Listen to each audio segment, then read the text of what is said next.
Good afternoon, everyone, and welcome to today's breakout session on a gender lens on affordable housing and homelessness.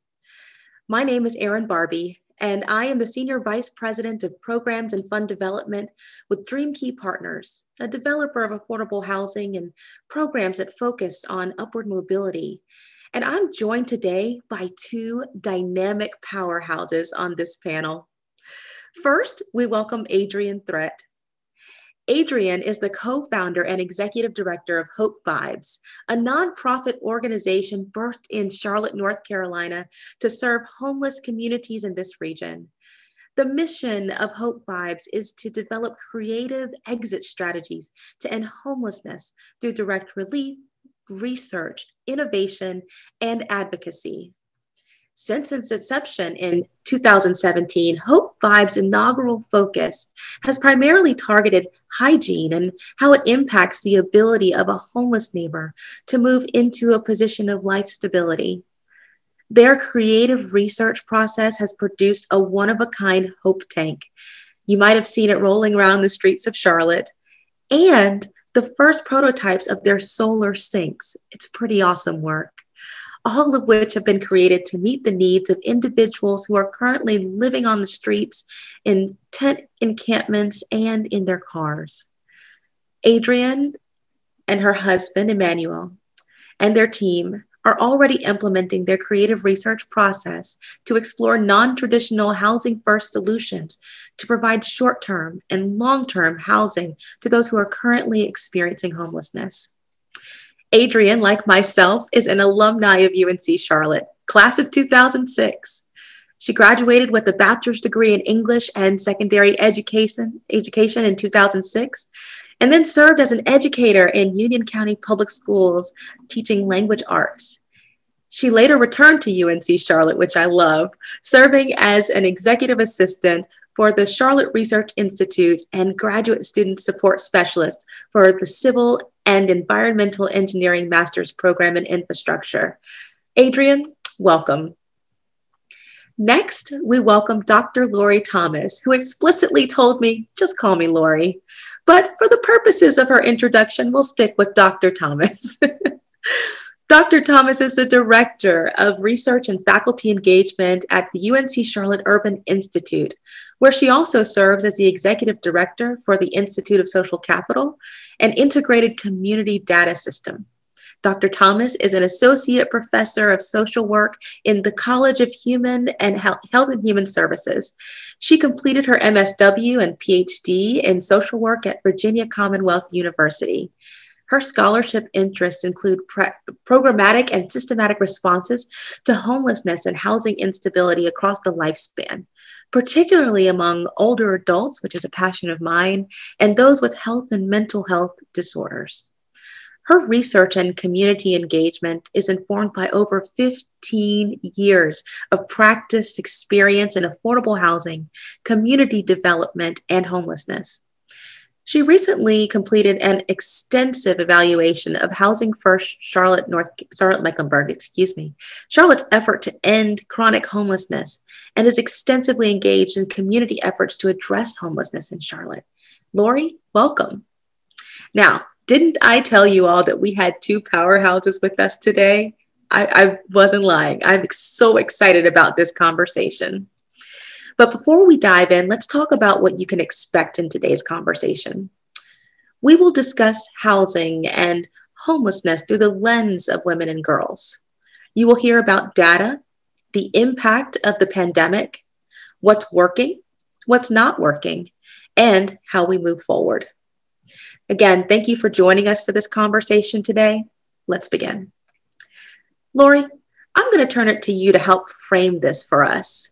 Talk with us about both the national and local data regarding this topic. Yeah, thank you so much for that warm introduction, Erin. And thank you to Dr. Meggs and to the Women and Girls Research Alliance for this whole opportunity. It's really been an exciting day so far, and just grateful to be a part of it. And so, so I'm going to do a few numbers to get us started, and I'm not going to use our typical slide deck, but just want to talk to you a little bit about what we see locally and nationally in terms of homelessness and housing instability, and particularly about the number of women who are impacted by both of these issues. So first of all, let's start with homelessness. And just to make that connection, we need to remember that homelessness and housing instability are not separate issues. So I just think that's really important. And I will also just give the disclaimer that I have contractors working in my house, so I hope you can't hear the noise that I'm hearing right now. So I want to make that point about the connection between homelessness and rental housing, because sometimes I think we have a tendency to think about what our needs are for affordable housing and homelessness as two separate issues, and they are not two separate issues. They're completely connected. And for every person who's experiencing homelessness that you talk to, often those experiences started with the inability to find affordable housing. And that we just need to keep in mind that those really aren't two separate, but they're very connected problems. And so we know nationally that nearly 600,000 individuals experience homelessness at any given point in time. And we know that's an undercount. That's folks who are literally homeless. That means in a shelter or on the streets or in a place not meant for human habitation, in a street camp. But we know that about 60 to 65% of our homeless population experience homelessness individually. So they're individuals experiencing homelessness. I always put that in quotations because very rarely, there are some occasions, but you often meet individuals who are homeless alone on the street, who are connected to families, but their housing situation puts them alone on the street. So, but they're experiencing it without an accompanying child. And we know that about 30 to 35% of our homeless population, and that holds true here in Charlotte, experience homelessness with children. And it's important to just understand that in that single adult population, women are about 30% of that group. Same thing for here in Charlotte, about that percentage. And among individuals who are also homeless with children, women, of course, are about 85% of that population.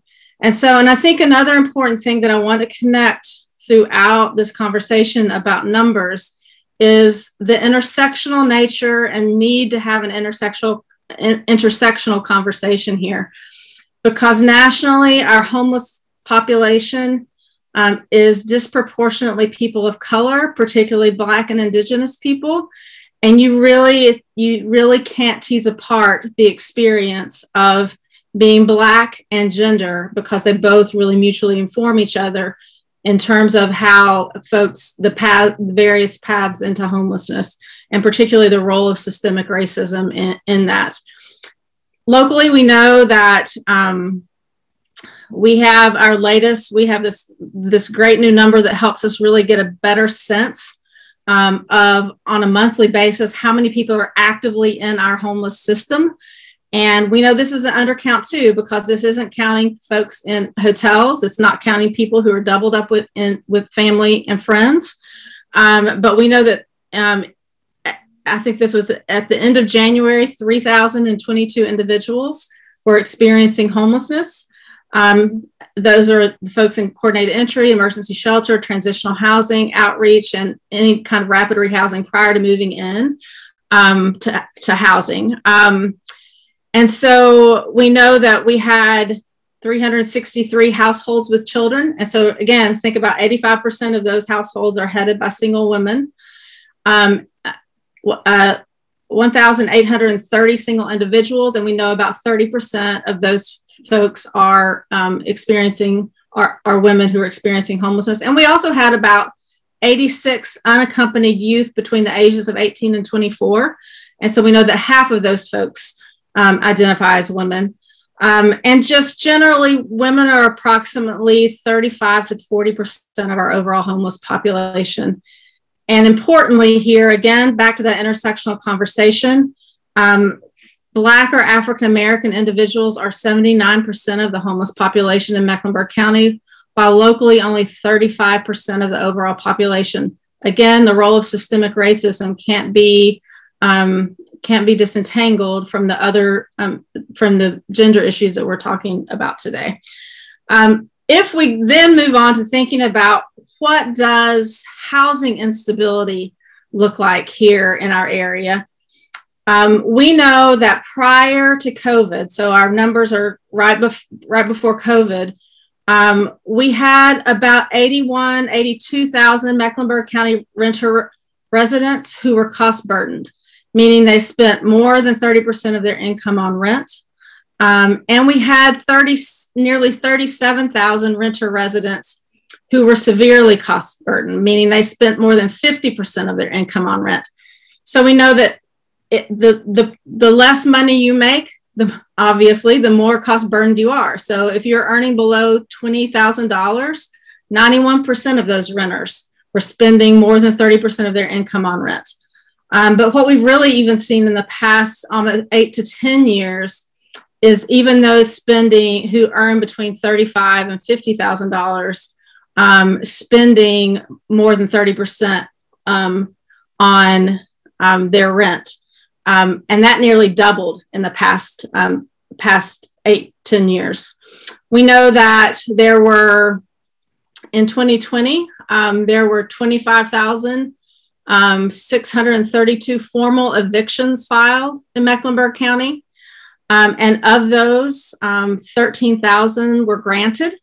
And we remember that that is always an undercount because that does not tell us about the informal evictions that happen without going through the court system. So both important to know. Also important to know that regarding both eviction and cost burden is more women are renters than men. And because of income inequality, there's a greater need for affordable housing. There's a greater need across the board for affordable housing, but women are often the folks who are in most need because of those income disparities of affordable housing. And just one more note, we did and I'll post all this stuff for the audience as well, but we did a quick study in September to really understand the renters at greatest risk during COVID. And what we know is right before the pandemic, we had about 35,000 folks who were extremely low income renters. And extremely low means that they make at or below 30% of area median income. And that means for a one-person household, you're making under about $17,500. A household of 3, $22,500. A household of 4, about $26,000. And so we know that right before the pandemic, we had about 35,000 folks who were in that extremely low income rental bracket. And we know that 10,000 of those folks live in about 29 census tracts that have been identified as having the greatest need and thus highest prioritization for emergency rental assistance. And it's, again, important to know women are more likely to be renters, and nearly half of women are cost burdened. So 45% of renters who are women are cost burdened, compared to about a third of men who are cost burdened. And so as I wrap up, I want to just connect and talk about the impact of COVID-19. We have seen, and I think we'll hear from Adrian maybe a little about the experience of what they were addressing in the tent camps and as homelessness grew because of the pandemic, and visible homelessness grew because of the pandemic. But we know that the impact of COVID-19 has really awakened, we should have been paying attention to this all along, but it has awakened our consciousness about the importance of housing and safe and secure housing for public health, and for surviving, what what is thrown at people. So we know that in the first 2 months of the pandemic, requests for rental assistance through Mecklenburg County increased 907%. This isn't surprising. Work was disappearing, and there was a lot more need for help. Women are more likely to be unemployed. They're more likely to be renters and caregivers during the pandemic, increasing the risk for severe cost burden.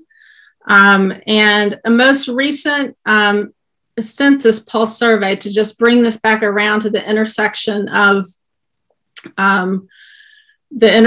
of race and gender, the most recent U.S. Pulse survey, which is a monthly pulse survey, found that asked respondents, a nationally representative sample, if they were behind on their rent or mortgage. And white men, 11.6% of white men said they were behind about the same amount, a little bit more of white women, and a little bit more of Asian women were noted that they were also behind on their rent. But 29.4% of Latinas and 32.2% of Black women reported being behind on rent. And that also flows, with home ownership, where the rates of folks who are behind on mortgages was doubled, particularly among Black and Latinx women. And so I think I will wrap up there with the note that what we are seeing in the pandemic was fuel to a tinderbox. These aren't new issues. These are issues we've always held and had. And what happened with the pandemic was literally exacerbation of what we took into the pandemic. Man, Lori, I was listening to those numbers and they are staggering. Yeah. And unsettling, right? Like when you really boil it down to the impact on women and girls, it is so disproportionate that I wouldn't even know how to wrap our arms around it. What's interesting for me in what you just shared with us, Lori, and I wrote down some words that jumped out to me, were intersectionality, unaccompanied youth, cost burden, racial disparity, income inequity, undercounted. And none of those are housing or homelessness specifically, but they tie into it. So as we have this conversation today, I'll challenge those who are listening to look at it through the lens of all of those other factors that lead us to where we are today. This is how we get those numbers. Before I move on to Adrienne, I do want to push one thing back to you, Lori, about that undercounted. How in the world do we begin to wrap our arms around this if we know that the numbers that we're reporting are just not accurate?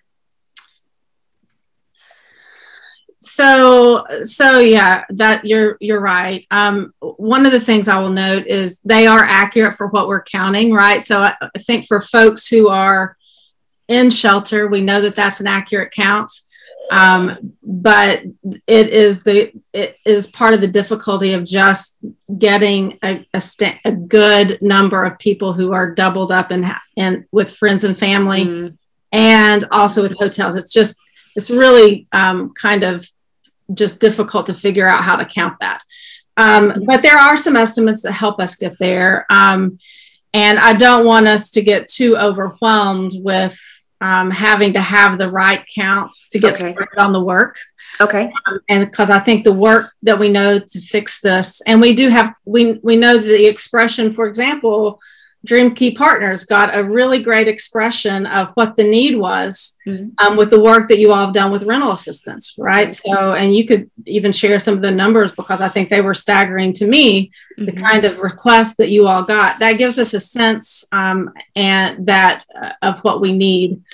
So I think we can always do better counting. We can always figure out and do that better. But I think we can really also focus in on, we know the need's great. We've got several numbers pointing toward that, right? So depending on how you count, 24 to 34,000 of of units we need for folks who earn under 30% AMI.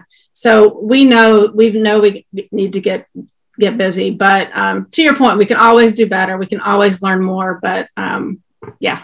I love what you said about we have enough numbers to be able to do the work, which is what Adrienne is focused on, right? So Adrienne, I'm gonna turn the focus to you for a moment to talk with us a little bit about your organization, because it's amazing, and I am 100% like team Hope vibes at this point. But also hearing Lori's staggering numbers, help us understand the real time impact of that on our women and girls experiencing homelessness and housing instability. Mm-hmm. Thank you, Erin, and thank you, Dr. Meggs, for allowing just the space to share and advocate for the women and girls that we serve through Hope Vibes. I'm elated to be here. As I was sharing with Dr. Meggs, I remember back in probably 2014, 2015, being in my first Women and Girls Research Alliance Summit and thinking, wow, this is really amazing. I'd love to do something like this in the future. Never imagining that I'd be doing it here and talking about the framework of homelessness and how it impacts women and girls here in our city. So thank you. I guess the best place to start is the reason why I got started with Hope Vibes back in 2017 was because of women and girls and the needs that I was seeing in terms of a major gap in service for the women that were facing homelessness. I came across a video of a young homeless woman that was sharing about dealing with her menstrual cycle while living on the streets. And she was sharing about how she would have to make difficult decisions during that time of the month with the little bit of resources financially that she had. So she had to choose whether she would use her money to buy food that week or she would buy feminine hygiene products. And so ultimately, her and many women that shared on this video, they used the money for food, and then they got creative when it came time to meet those feminine hygiene needs. So they were making pads and tampons out of things like toilet paper, socks, tank tops, just unbelievable. And to see such a basic necessity not being met in a place where we have such an abundance of resources was startling. It was frustrating. It was upsetting. And it led me to kind of almost, I guess I kind of do this more often than I'd like to admit, but I had a little rant on social media. And I came to find that many of my friends were just as outraged by this human right. I feel it's a human right that women and girls were being denied. And it led us to deciding to do something about it.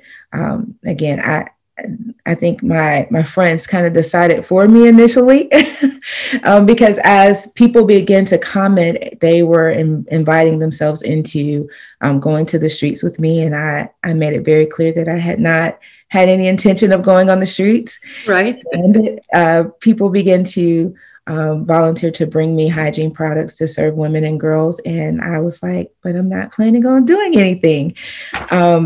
But the response was so huge, which really speaks to there is a genuine desire for people in the community to be a part of change that they see as needed in our region. And they want to be a part of bringing solutions where there are needs. And so that led us to starting something very organically that evolved into what Hope Vibes is today. And so we now focus on providing still that direct relief for things that are related to hygiene. But then we use those moments of direct relief to drive research that informs our innovation that advocates for the women and girls and also men and boys that we serve. It has led us to build things like the Hope Tank, as you mentioned, Erin, and our Solar Sinks project, and now considering different options for housing. Yeah, so tell us a little bit about the experience of 2020, that pandemic. How was it different from previous years in how people interacted with Hope Vibes, or the things that you saw people experiencing, especially in our tent cities? Mm-hmm.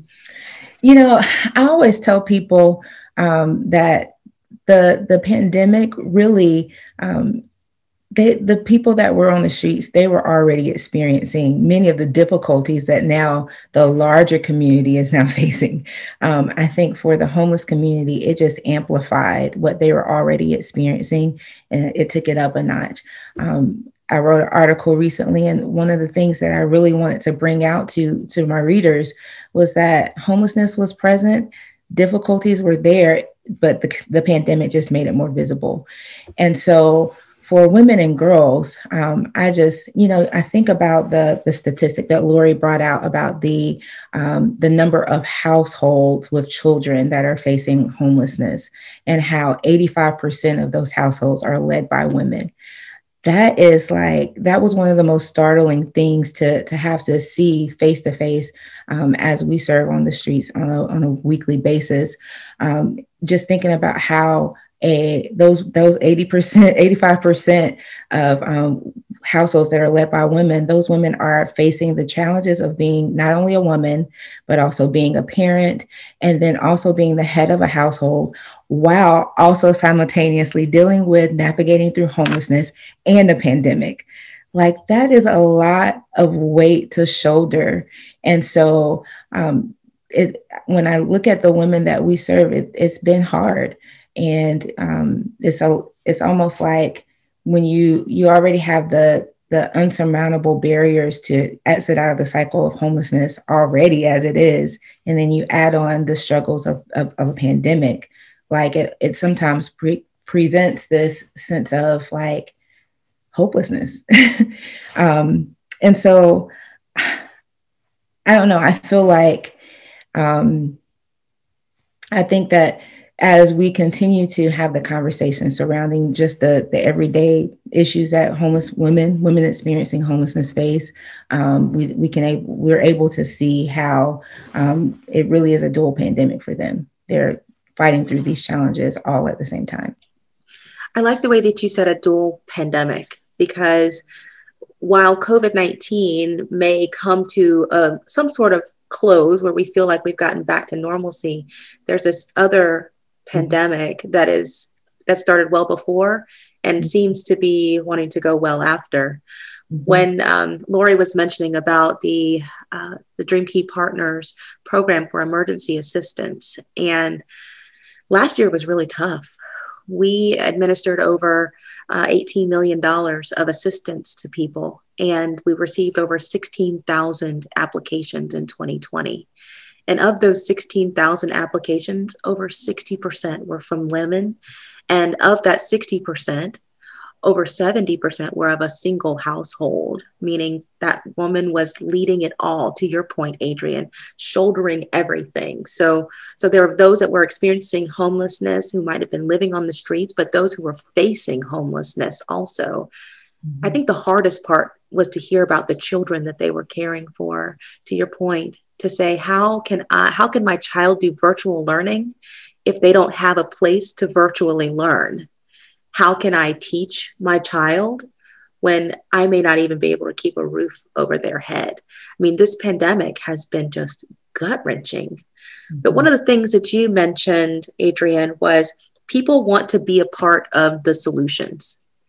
And sometimes, in talking with Lori, I knew that was good or bad, right? So let me turn it back to you, Lori, and ask this question. People have tried to, in 2020 specifically, fix issues that have been present for decades. What are some of the pitfalls of temporary solutions?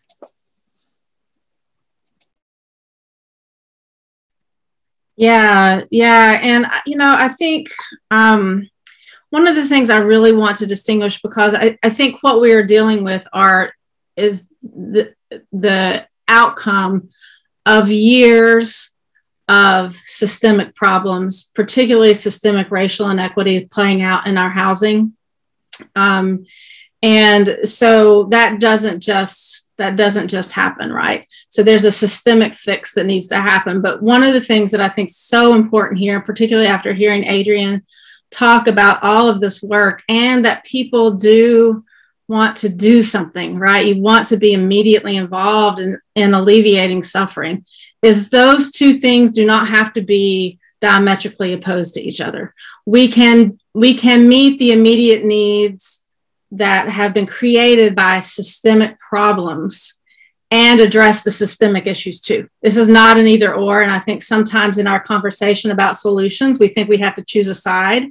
And quite frankly, I think what we have to do is be wary when we do choose a side, because that means that we're missing something. So we're missing the physical face of need that we need to immediately react to. If we're only addressing the need, we're missing the systemic face, and we're going to see this continue. And so I think I just want to stress that is that we need to be looking really clearly and say we need to be addressing both of these things.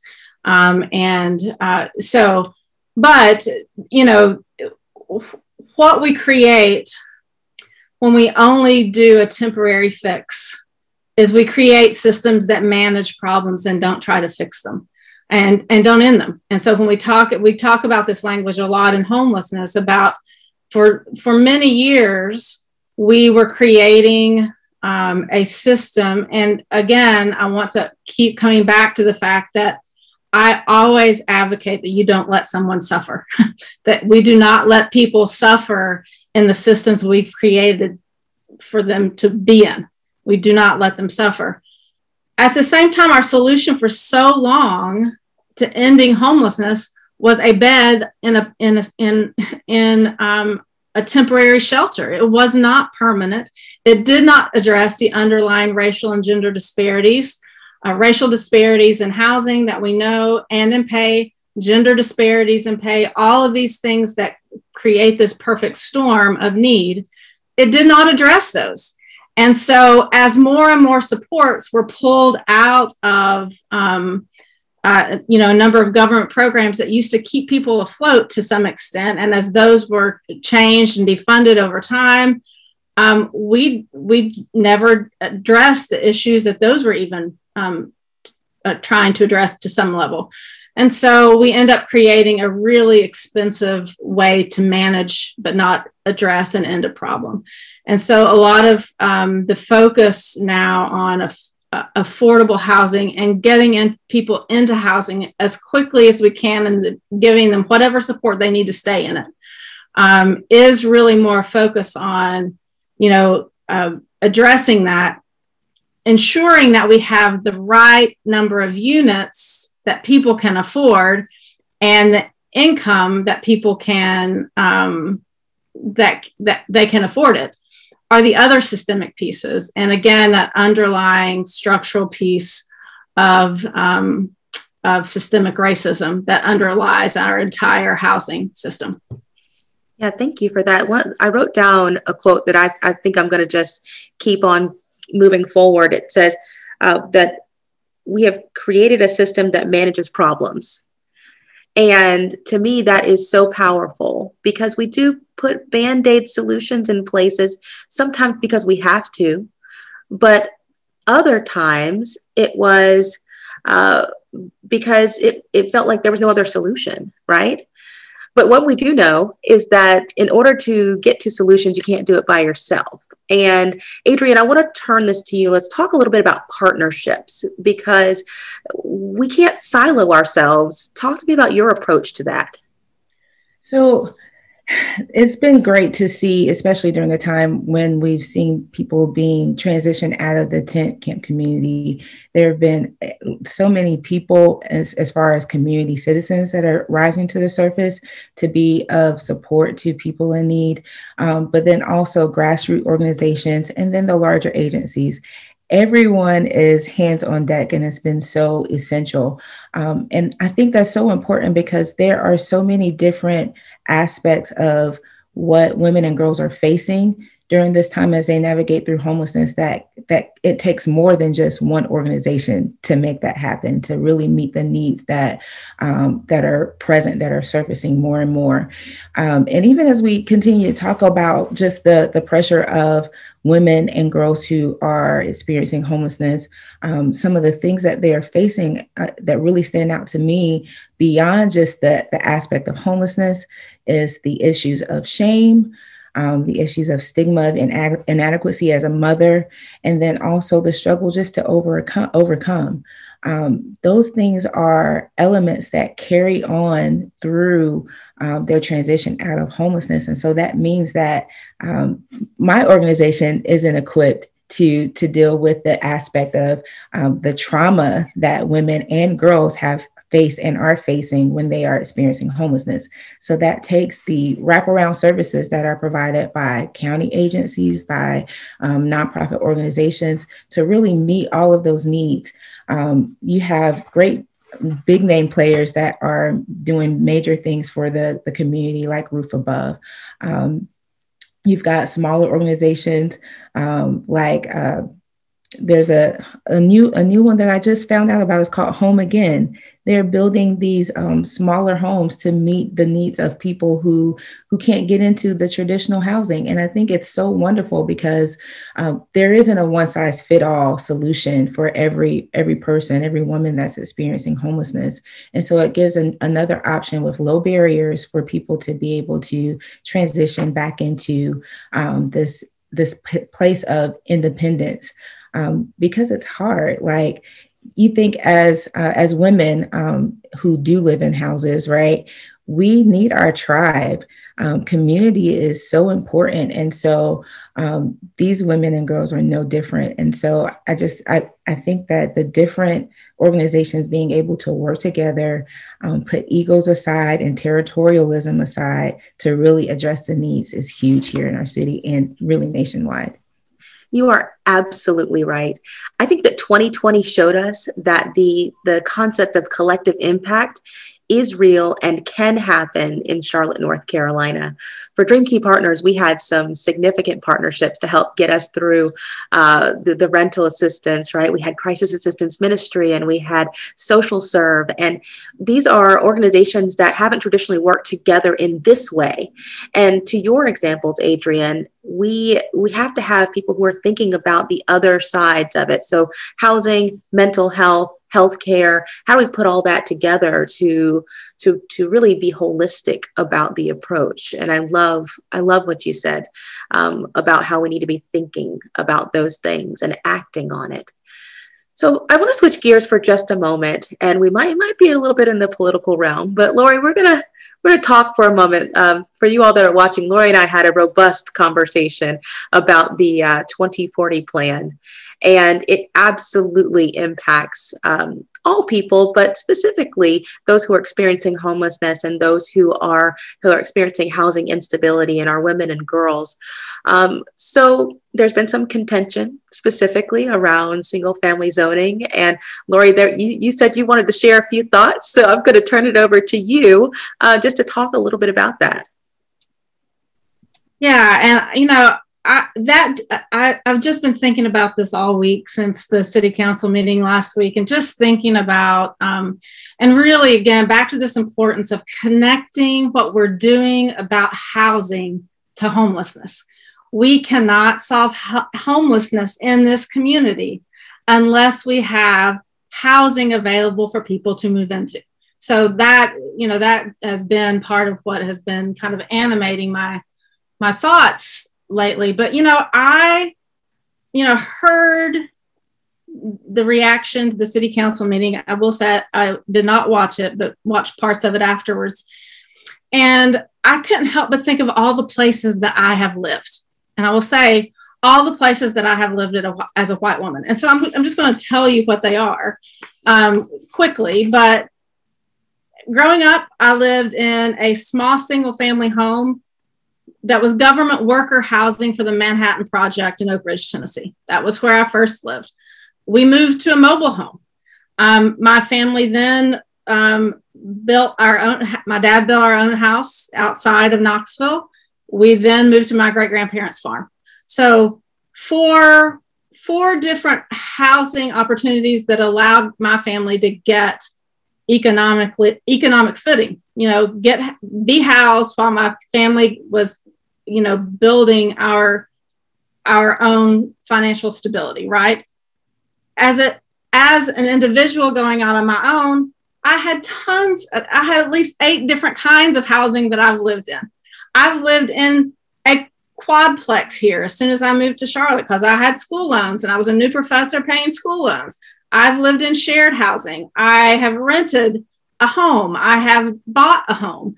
I have had all of these opportunities. And I was like, that was the way I could advance. My family could have stability as a child and that I could advance as a professional. And it was all forms of housing. And those were available to me. They were principally, and in many ways, available to me because they're white. Now we see a lot of those same options disappearing for white folks. I mean, those are disappearing for folks in lower middle income white folks, but also recognizing that we've often not had as many opportunities for Black people and people of color to find their same economic footing through housing. And what this made me think of, and I'm just going to post this so people can have it, is not only does that really serve this kind of this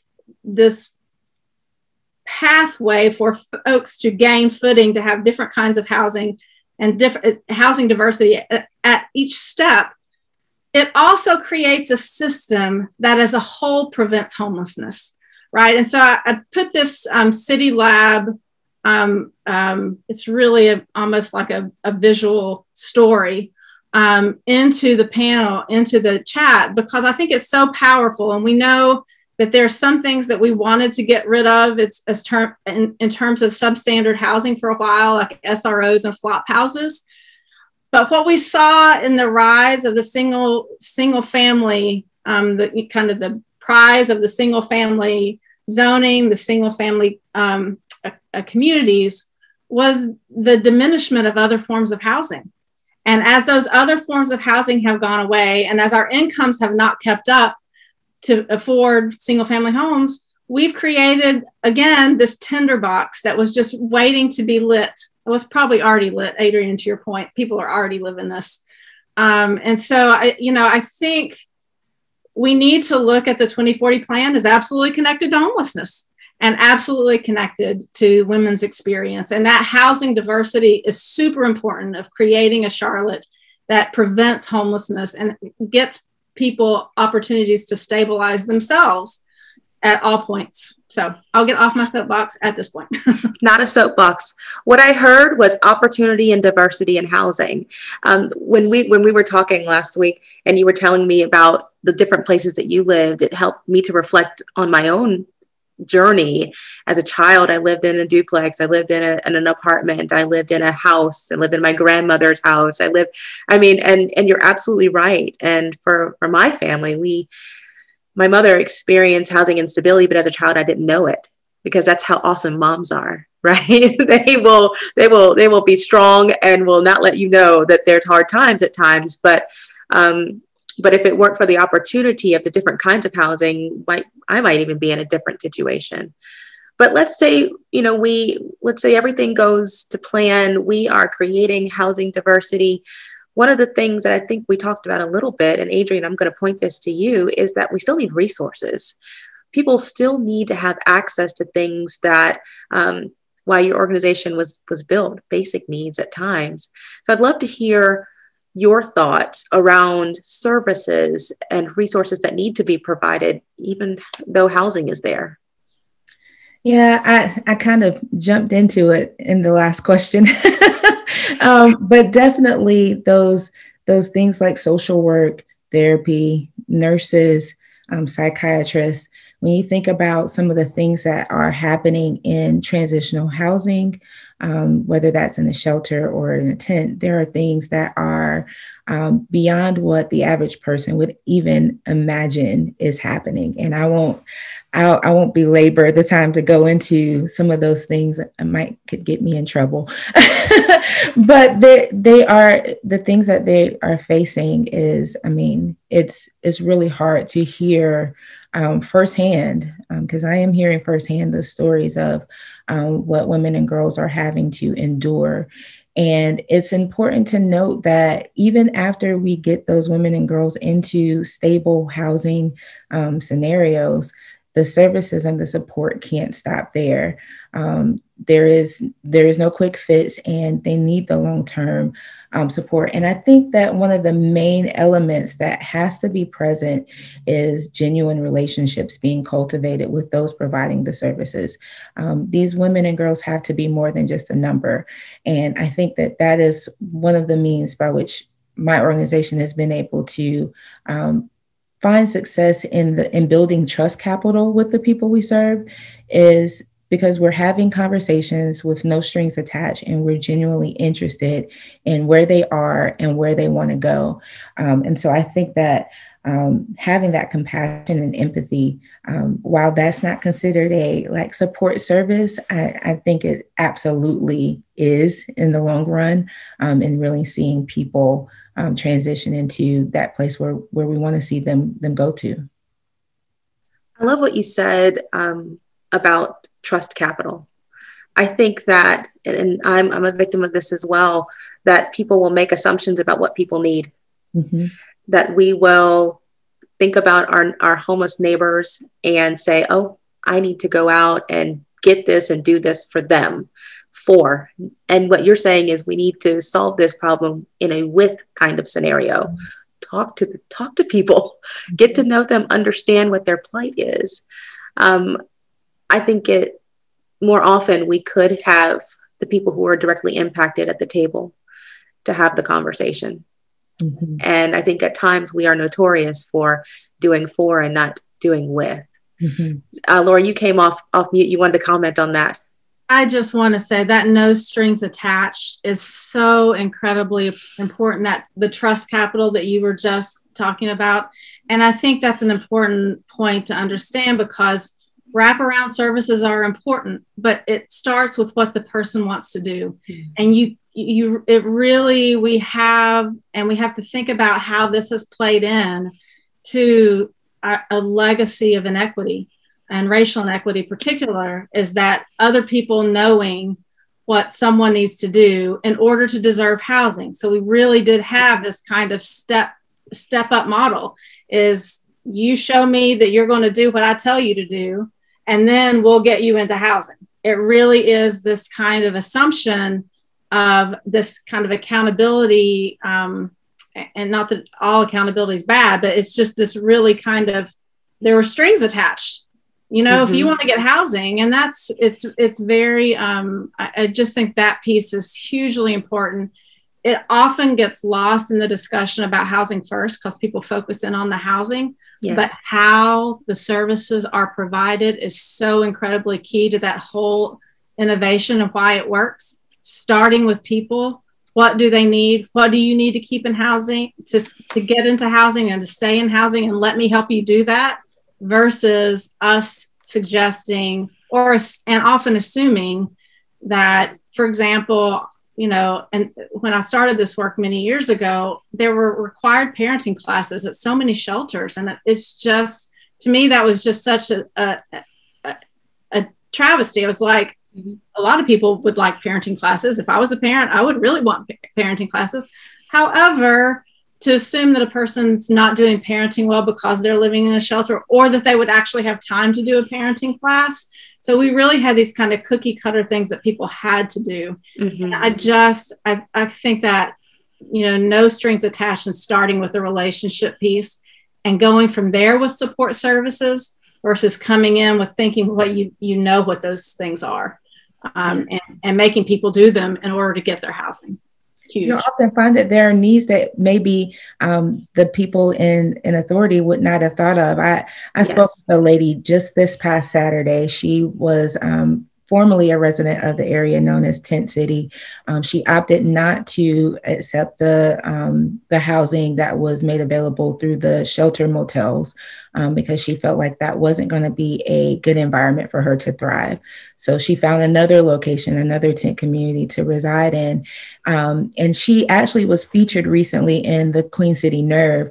and she was sharing about her story. You may have seen the article. Her name is Victoria, and she has a dream of starting her own restaurant. She's had this dream for 20 years, and she believes fully that this is the year for that to happen. And so while, there may be a vast number of resources that are available to help people through parenting classes and all these other things, for her, she needs an entrepreneurial class that will help her to address the desire that she has, the goal that she has, that could very well ultimately sustain her housing issue. And Yes. so those realizations can only come through authentic conversations that are built on trust and relationship. I love that story because it absolutely speaks to knowing the person. And that is something that I think we can take away from 2020, that among all things, we need to really take the time to understand the person and what they want and what drives them in order to help with solutions. So in that same vein, let's talk about, we had a pandemic, but there are some things that happened that we want to see go forward in the future. So Adrienne, I'm going to stick with you and pose that question. What would you like to see us keep doing? I think those conversations for me, I've seen more people taking the time to listen to people's stories.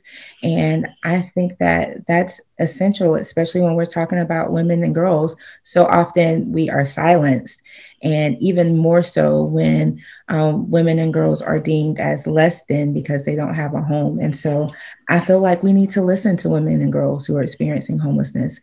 We need to hear their narratives, hear how they have come to the place where they are, and then hear what they need to be able to move forward. I think that their narratives share a lot of insight to places where our systems are faulty and broken and are inequitable. Yes. And there are also hidden gems that point to the future of reformation for those systems. I love it. Lori, what are your thoughts? Yeah, so absolutely what Adrienne said. And the other thing I thought that I've, been able to see is, the focus in on some important, really short term, we have to deal with this new tent city, right? So we have to offer options for that. And at the same time, looking at it as an opportunity for what we put into place to contribute to more permanent solutions. And so I think there's been a lot of that kind of thinking that's going on in both directions. And I think I would, that we look at the opportunity to transform the work that we've had to do to address the pandemic into longer term solutions, more housing. We've shown that people can do well in hotels, and how do we use that more in the future? How do we think about, the pandemic broke open what we thought about solving homelessness. And we realized maybe in all situations, maybe emergency shelter isn't the way it looks now, isn't the way we should be thinking about it. And I know that the Salvation Army Center of Hope has been redoing it to where, redoing their shelter to where, and thinking of new shelter space as has Roof Above, where it is more, more like having some private space. And so thinking about ways that we can learn those lessons that take us more toward what we want to look like in the future rather than what we've been. Absolutely. Thank you both for answering those questions. We have a couple of questions from people who are watching this today, and I cannot believe that we are almost out of time. I think, didn't we talk about it before last week when we said, oh man, we could talk about this for 3 or 4 hours, but we sadly only have an hour. So I'm going to read out the first question and just let me know who would like to answer this. It says, instead of working in silos, what would it take for our community to come together to provide a holistic approach to support our homeless neighbors, to truly support their most critical needs in every area? They need to move up the economic ladder by moving from a triage model of poverty alleviation to a programmatic model aimed at individual education, engagement, and empowerment to shift the whole family and ultimately the community. Adrienne. I think shifting the way we view funding and grant making Mm. is very essential, because it eliminates this sometimes competitiveness among nonprofit groups. And I feel like there's been some different discussions that have been done through NGAP and African American Community Foundation about how grant making can be done differently, that it encourages collaboration. So that as groups work together, they're able to expand their reach and serve more people and get more things done.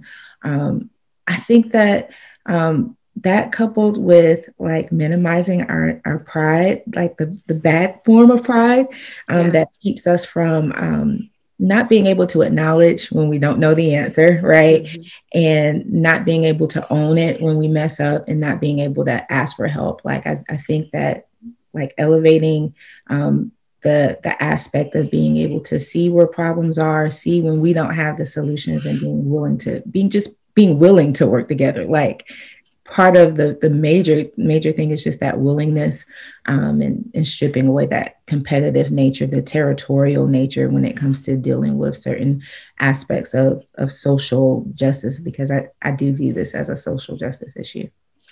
Interesting how connected the funding side and the competitive nature are intertwined. I think we could have a whole nother conversation about those driving factors. But Lori, I want to hear from you on this person's question. Yeah,